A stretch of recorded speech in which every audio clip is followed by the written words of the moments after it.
Taga Cagayan Valley po ako. Saan po ka ngayon? Nasa Barin. Ilang taon ka na dyan? 2 years. Ilang years contract mo? 2 years din. May anak mo? Ilan? Dalawa. Nasa pamilya mo o sa asawa mo? Biyuda na po ako. Sa kapatid ko po sila nakatira. Gano'n nga, ilang taon na po kayo? 45. Bata pa, hindi pa lampas sa sa loto. Ikaw, ilang taon ka na? 44. Oh. Okay. Buti ka ngayon, bakante ka ngayon. Wala kang trabaho. Meron, pero pahinga konti, tapos trabaho na naman. Pahinga Ganun. konti. Kamusta po pala yung nakausap mo dito last time, sir?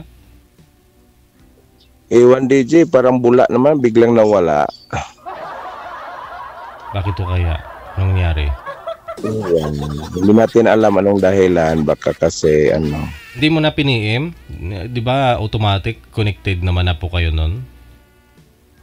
Lagi naman ako nag-message DJ. Hindi nagre-reply? Oo. Okay. Sige. DJ, medyo mahina signal ko DJ. Hindi, wag nyo lang po ilikot yung cellphone, sir. Kasi mahina na po yung signal nyo tapos medyo malikot pa. Steady lang po, sir. Wag po isagad nyo po yung ulo sa screen. DJ, naubusan kasi ako ng load. Sorry po. Okay lang. Pwede ma'am, i-PM na lang kita kasi continue na lang ang usapan natin kasi medyo naubos. Kasi data lang gamit ko. Pasensya na po. Okay Ma'am, lang. ito lang sa'yo ma'am, i-PM lang kita sa messenger. Hindi pwede, sir. Kasama po sa rules namin dito na mag-usap kayo. Kaya nga dinesign natin yung programa natin eh. Kasi hindi naman napuputol, sir eh. Kasi parang yung message yung message ng daw, yung TNT, 54 MB na lang. Maubos na, mapuputol na. Oo. Hindi kasi nag-load to. Alam mo yung sasali dito eh. Anong gagawin DJ? Tika lang, sir. Loadan po kita, sir. Wag na DJ, nakakahiya. Oo. Hindi, sana nagpa-load po kayo kanina. Sana para tuloy-tuloy. Sige. Paload mo na ako sir, kung okay lang. Mamaya na lang siguro pag Busy na rin ako mamaya. Oo. Ngayon talaga, Ngayon talaga kasi nagpa-line up nga po kayo. Kayong pinaris ni manager. Hindi na akong trabaho. Hindi naman, I'm just waiting for you, di ba? Ay, hintayin kita kasi may trabaho din ako. Kaya nga, pasensya na po kasi hindi ko naman Ito lang, naiintindihan ko. Ganito nangyayari. Sige, pasensya na po. Pero okay wala naman sa akin. Pero tuloy na hanggang maubos yung load siguro. Sige. Sige, ma'am. Malalaki na po yung anak mo, ma'am. Yung isa graduate na ng college. Yung isa susunod, graduate na rin ng college. Malalaki na po. Ano pa lang nangyari sa asawa mo? Bakit kinuha ni Lord? Ganon. Na-stroke siya. Sobrang pagmamahal siguro, Kasi matagal na rin kami hiwalay, 23 years. Tagal. Bakit naman nangyari? Bakit na naghihiwalay kayo ng ibang bahay? Oo. Bakit ano pa bang hinahanap niya? Maganda ka naman. Ano pa naman kailangan niya? Ano hinahanap niya sa isang babae? Ganon. Ewan ko. Ganon Kasi talaga. mas gusto niya siguro ng sardinas. Hindi naman siguro ganon. Si Jo may nakita sa iyo na ayaw siguro. At tapos may nakita sa ibang babae na nasa kanya ng lahat. Kaya siguro ganyan nangyari, di ba? Kaya nga. Pero hayaan mo sila kung saan sila lumigaya. Huwag mo nang pagpilit ng sarili mo sa kung ayaw na sa iyo, di ba? Ito yan. Oo. Sa akin naman, hindi naman siya ng ibang bahay, kinuha lang ng Lord. Wala naman, hindi ko naman siya pinabayaan. Talagaan. Pero hindi talaga, ganon talaga ang buhay hanggang may hangganan, di ba? Oo naman. Kaya hindi, simulat na wala, hindi ako nakahanap ng pampalit kasi hindi naman yan karera na magmamadali, di ba? Oo naman. Kasi kung para sa iyo naman talaga. Oo. Naniniwala ko dyan. Ilang taon na yata yung asawa mo? Ilang taon na nawala? 1 year. Ay, bago pa. Oo, pero hiwalay na talaga kami. Ganun ka. Pwede ka na mag-asawa ulit. Oo naman, bakit hindi? Depende naman sa sitwasyon, kung magkaintindi. Totoo yan. Kasi alam naman yung buhay, kasi matatanda na, malalaki, may mga anak na tayo, hindi na porket basta-basta naman tayo papasok sa ganyan. Hindi naman yan tulad ng kanin na pag isusubo, pag napahas, mainit, paso. Inuwal.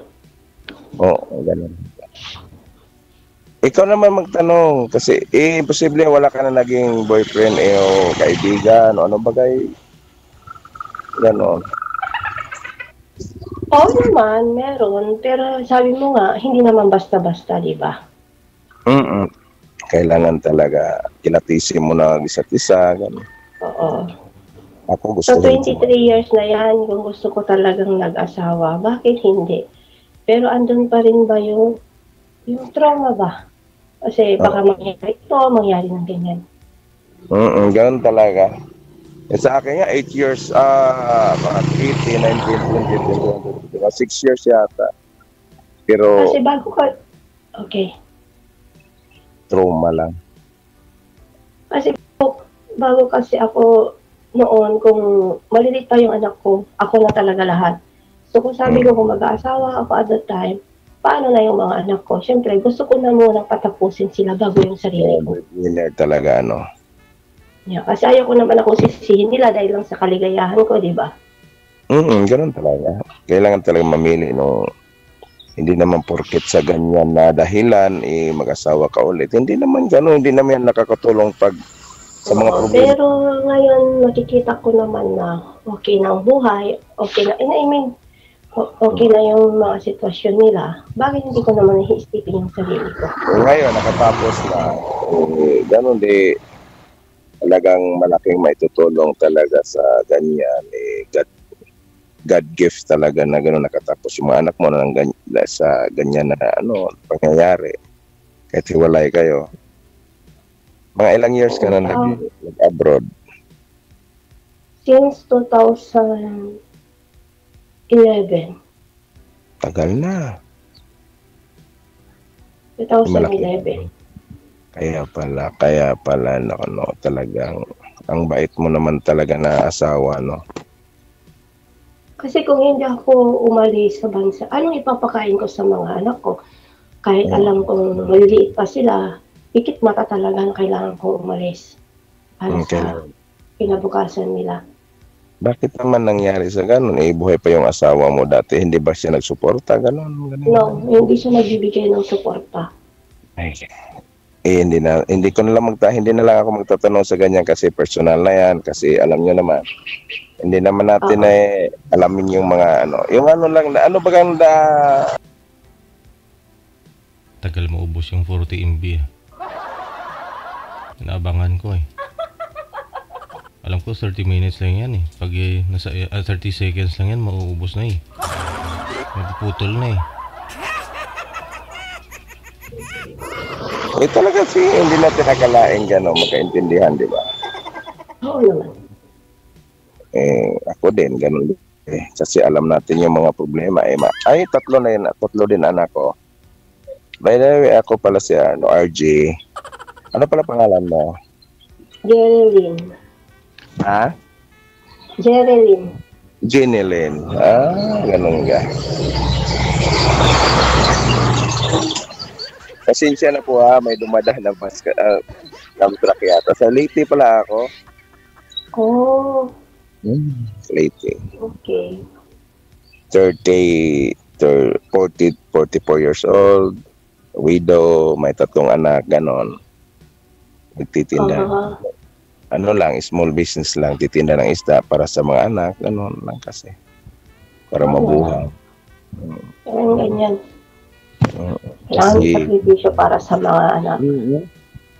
kung kaya nga, sumali ako dati, di DJ, yung sa hindi ko ma-reach yata yung babae kasi hindi ko naman ipagpilit yung sarili ko kasi hindi.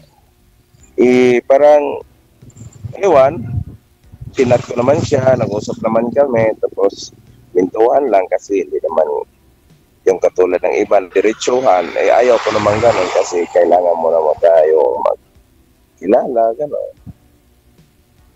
Di ba? True. Totoo yan. Gano'n nangyari.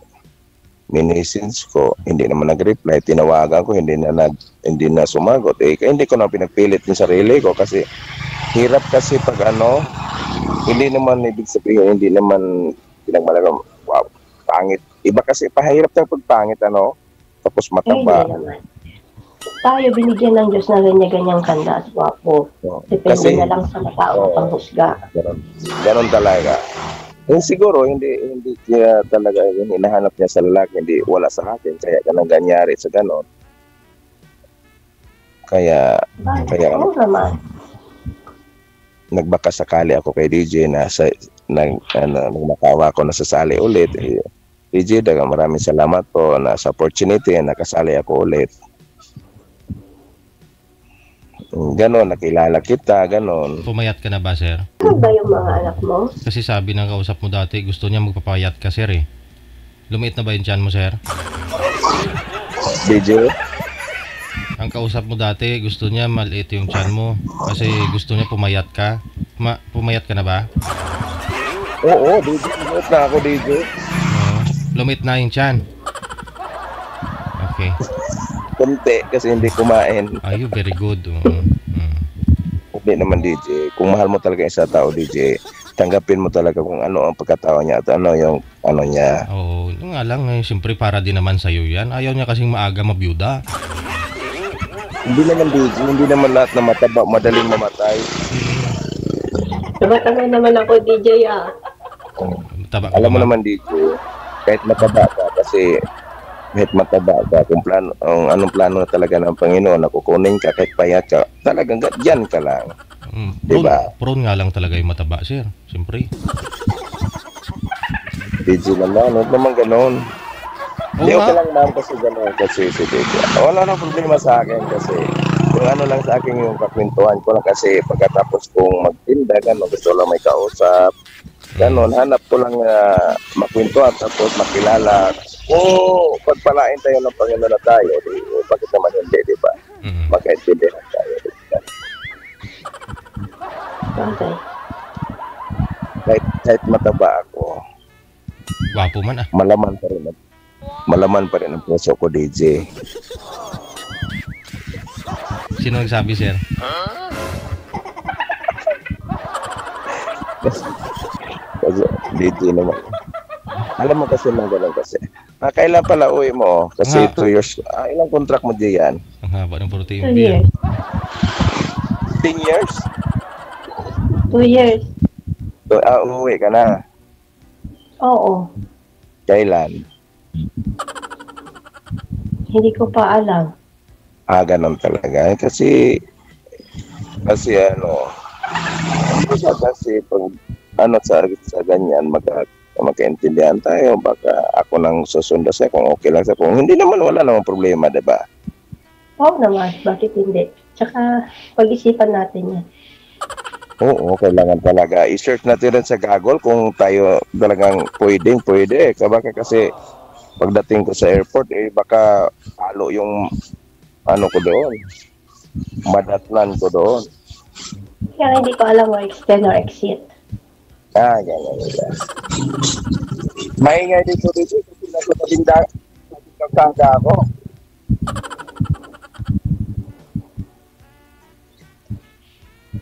Pero hindi naman siguro dahilan na matigil yung usapan natin sa gano'n kasi trial lang yan. Kasi pagsubok lang, di ba? Oo naman. Kasi pag malampas natin yung mga pagsubok, talagang titibay yung pagsasama, di ba? Oo naman, bakit hindi, diba? Hindi mahirap kausap. Ganun lang kasi. Malalaman yan sa off-cam, Sa off-cam na DJ, naman. paano na yan? Wala na akong load. Wala na ba? Oo. Upload ka na lang ulit para matawagan mo si ma'am. Ma'am, pwede ka DJ, paano ba kayo DJ? O wala na? Wala na. Sige na. Pwede ko yung ano na lang kita add Tuloy-tuloy po naman Messenger? o Facebook mo doon.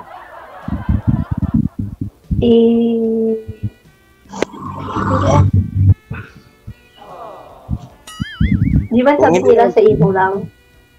Sa imo? Wala problema sa imo. Ano lang kita kasi pag hindi naman pwede, hindi naman ako namimilit, di ba? Oo naman. Pero kung okay lang sa'yo, kasi DJ, wala na. Sige, salamat.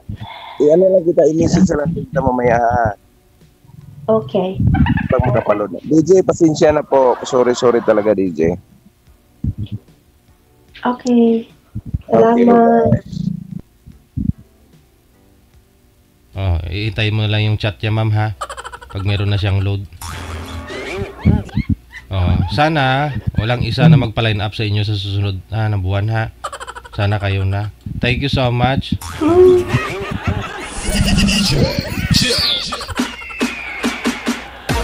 Last month kasi yung nakausap ni Sir, biyuda yun, namatay yung asawa dahil sa sobrang taba, high blood.